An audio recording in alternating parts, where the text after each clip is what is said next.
अब वक्त है व्यूअर्स सत्य और तथ्य का। कहते हैं गांवों में भारत बसता है, और आज मैं आपसे देश की 75% आबादी की विकास यात्रा के बारे में कुछ संवाद करना चाहता हूं। ये वो आबादी है, वो जनसंख्या है जिनका हाथ पकड़कर मोदी सरकार ने बिना किसी भेदभाव के इन्हें भारत की ग्रोथ स्टोरी में शामिल कर लिया। ये आंकड़े इसकी गवाही आज देंगे, क्योंकि बीते 5 वर्षों में एवरेज रूरल इनकम में 58% की बढ़ोतरी हुई है। 2016-17 में एवरेज रूरल इनकम 8,000 थी और 2021-22 में यह बढ़कर 12,698 रुपए हो गई है।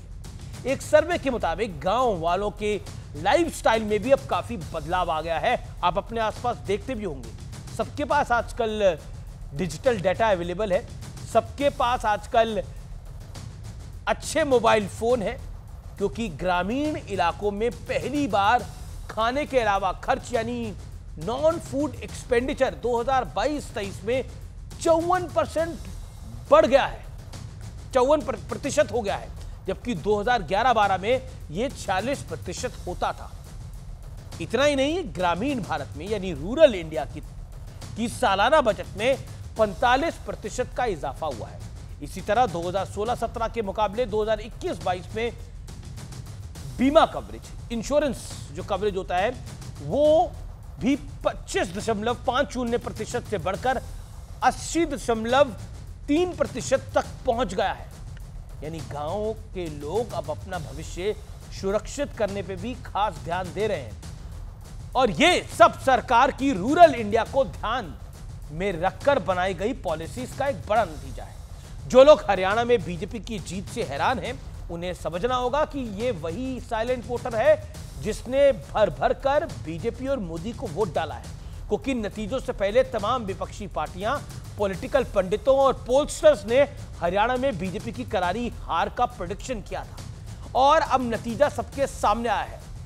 और बीजेपी के इसी साइलेंट वोटर ने हरियाणा में लगातार तीसरी बार बीजेपी को जीत दिला दी। यानी ये वोटर एक बड़ा कारण रहा बीजेपी की जीत का। अगर कोई पूछे कि क्यों जीती बीजेपी, तो सबसे बड़ा कारण आज आपके सामने हमने निकाल के रख दिया है। विपक्ष ने नैरेटिव बनाया कि मोदी सरकार ने किसान के लिए कुछ नहीं किया। हालांकि उन्होंने, विपक्ष तो यह भी कह रहा था कि किसान विरोधी है मोदी सरकार। हरियाणा ने इस नैरेटिव की हवा को निकाल दिया है। विपक्ष ने नैरेटिव तैयार किया कि मोदी सरकार गरीब विरोधी है, पिछड़ा विरोधी है। हरियाणा ने इस नैरेटिव को भी ध्वस्त कर दिया, और हरियाणा में यह भी नैरेटिव बनाया गया कि मोदी की जो सरकार है उसकी पॉलिसी दलित, पिछड़ों, अति पिछड़ों और ओबीसी के खिलाफ है। तो हरियाणा ने इसका जवाब भी अपने वोट के जरिए दिया। बात साफ है, भले ही प्रोपेगेंडा तेजी से फैले और तेजी से फैलने की क्षमता रखता हो, लेकिन ज्यादा दिन तक जनता को, आपको मूर्ख नहीं बनाया जा सकता। और ग्रामीण भारत, रूरल इंडिया ने एक बार फिर बता दिया कि यह पब्लिक है जो सब जानती है, और यह आज का जो सत्य और तथ्य है, यह भारत के लिए है, भारतवासियों के लिए है, और बहुत महत्वपूर्ण है।